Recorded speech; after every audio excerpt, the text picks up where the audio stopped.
Olá, tudo bem? Eu vim aqui hoje falar com você a respeito de oportunidade.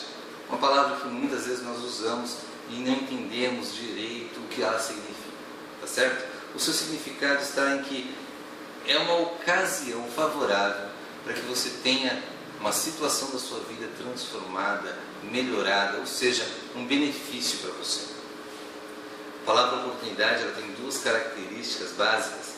Uma delas é o tempo de oportunidade, ou seja, o tempo que esta oportunidade ela está disponível para que você a tenha. Um exemplo é quando você precisa comprar um celular.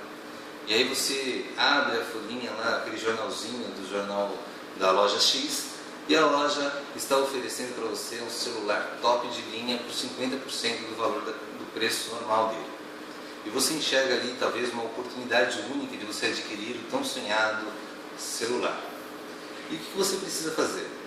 Observar que naquele jornalzinho está escrito: olha, você pode adquirir esse celular por esse valor pelo prazo de tantos dias, porque essa promoção é válida até o sábado, por exemplo, ou então enquanto durar os estoques. Se você quer aquele celular, você sabe que existe um tempo daquela oportunidade, então você precisa ser o mais breve possível, o mais rápido possível. Também há uma outra característica chamada custo de oportunidade, ou seja, o valor agregado à oportunidade. Esse valor agregado ele pode ser um valor financeiro, ou seja, dinheiro, pode ser um valor de importância para você, quanto aquilo é importante para a sua vida, ou um valor emocional, certo? Para não ficar apenas em definições, eu quero compartilhar com você uma passagem bíblica que fala a respeito de oportunidade. E através dessa passagem, eu vou te ensinar 4 passos para que você venha ter a oportunidade efetiva na sua vida. A passagem está lá em Lucas capítulo 17, do verso 11 ao 19. Eu vou ler aqui para você, e você puder acompanhar, acompanhe ou apenas ouça. A cura dos 10 leprosos. A caminho de Jerusalém, Jesus passou pela divisa entre Samaria e Galiléia. Ao entrar no povoado, 10 leprosos dirigiram-se a ele, ficaram a certa distância e gritaram em alta voz: Jesus, mestre, tem piedade de nós. Ao vê-los, ele disse: vão mostrar-se aos sacerdotes. Enquanto eles iam, foram purificados. Um deles, quando viu que estava curado, voltou louvando a Deus em alta voz. Prostrou-se aos pés de Jesus e lhe agradeceu. E este era samaritano. Jesus perguntou: não foram purificados os 10? Onde estão os outros 9? Não se achou nenhum que voltasse e desse louvor a Deus a não ser este estrangeiro? Então ele lhe disse: levante-se e vá, sua fé o salvou. Então aqui dentro desse texto eu vou te mostrar os 4 passos para que você obtenha transformação na sua vida. Primeiro passo: reconheça a oportunidade diante de você. Essa passagem lá do verso 11 ao 13 mostra que esses 10 homens que estavam leprosos, que estavam, segundo diz a Bíblia e segundo nos ensina o Senhor, estavam à margem da sociedade, ou seja, separados de suas famílias, separados do convívio com a sociedade por conta dessa enfermidade. Esses homens enxergaram a passagem de Jesus, viram Jesus passando. E ainda que eles não conhecessem a figura de Jesus, ainda que eles não conhecessem a pessoa de Jesus, eles já tinham ouvido falar que existia um homem que estava andando por ali e que trazia com ele poder e autoridade para transformar vidas. E eles então, ao ver Jesus, avistar Jesus, eles não perderam tempo. Eles enxergaram uma oportunidade e clamaram por piedade. O segundo passo, para que você venha usufruir das oportunidades, além de enxergar a oportunidade, é necessário que você ponha a sua fé em ação. Nos versos 13 e 14, fala a respeito disso. Quando eles gritaram em alta voz, pedindo a piedade do Senhor, no verso 14 diz assim: ao vê-los ele disse: vão mostrar-se aos sacerdotes, partilhar-lhes isso. Ou seja, naquela época, aqueles que eram leprosos, aqueles que estavam enfermos, eles precisavam se apresentar aos sacerdotes de tempo em tempo, para que eles fossem examinados, e aqueles que estavam curados, eles poderiam ser inseridos à sociedade. Porém, a lepra naquela ocasião, apenas o milagre do Senhor Jesus Cristo poderia transformar aquelas vidas, poderia trazer cura. E quando o Senhor fala àqueles homens: olha, vão e mostrem-se aos sacerdotes, talvez na cabeça deles, na mente deles, quando eles buscaram a piedade do Senhor, a ajuda do Senhor, o benefício do Senhor, talvez na mente deles estivesse que eles sairiam dali imediatamente curados, transformados. E muitas vezes nós agimos assim quando estamos diante do Senhor. Nós pedimos e clamamos por algo, clamamos por uma cura, clamamos por uma porta de emprego, clamamos por algo novo na nossa vida. Muitas vezes nós queremos estar já daquele momento com a nossa bênção.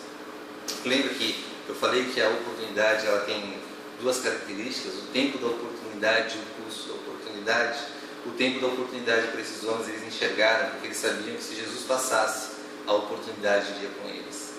E o custo da oportunidade foi quando Jesus disse para eles: olha, eu preciso que vocês exerçam a sua fé, porque eu quero que vocês vão até os sacerdotes e se mostrem a eles, para que sejam examinados.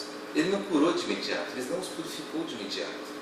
Ele apenas disse: vá ao sacerdote se mostrar. E esses homens precisaram usar a sua fé, pagar com a sua fé. Eles precisaram ir para que eles fossem curados. A parte B do versículo diz que depois que eles foram purificados. A passagem, não apenas essa passagem bíblica, mas outras passagens nos mostram isso. Naamã, quando foi buscar a cura também da lepra, se apresentou ao profeta com presentes, ouros, talvez achando que fosse ser curado imediatamente, que houvesse uma ordem, ser limpo e ele fosse limpo. Mas a palavra de Deus diz que ele tinha que mergulhar 7 vezes no Rio Jordão para que obtivesse a cura. E assim ele teve que fazer, ele teve que pagar, teve um custo pela oportunidade. Ele teve que mergulhar 7 vezes no Rio Jordão.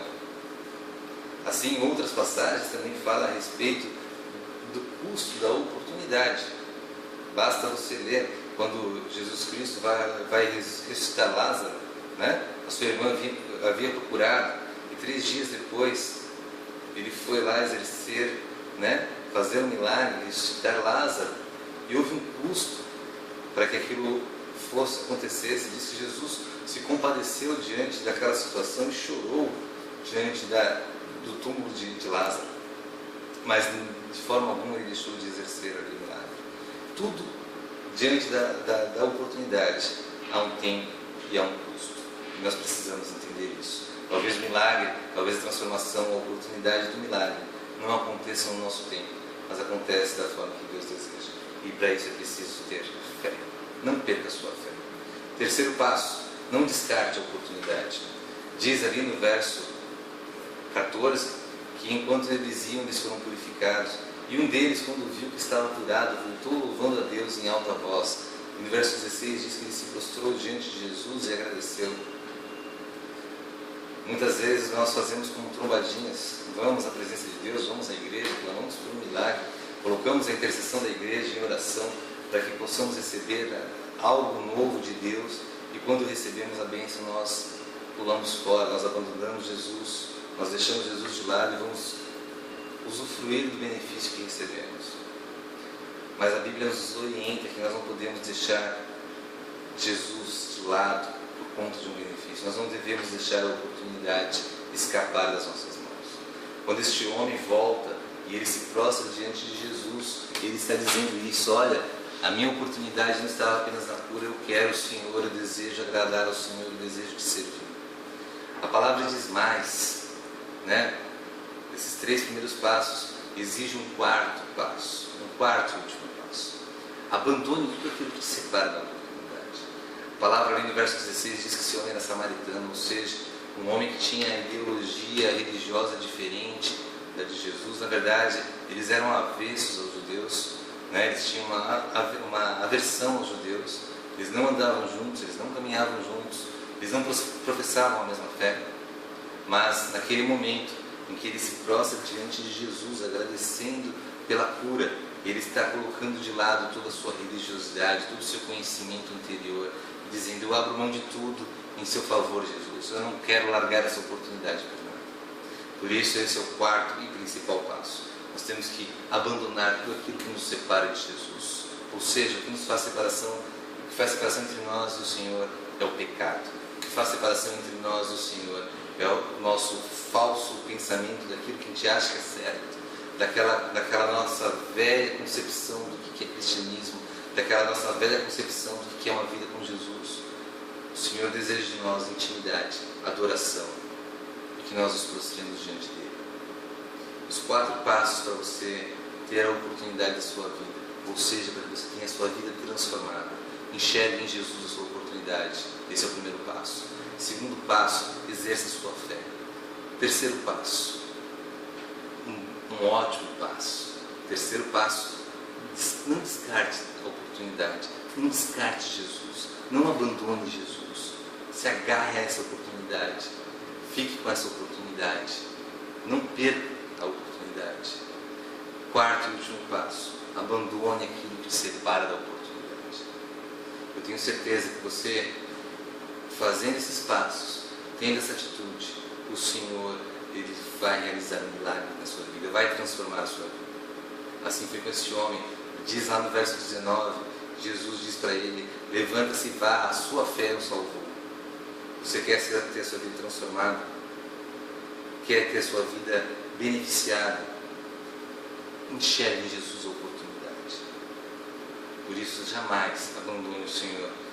Creia, Ele é poderoso para transformar qualquer situação da sua vida.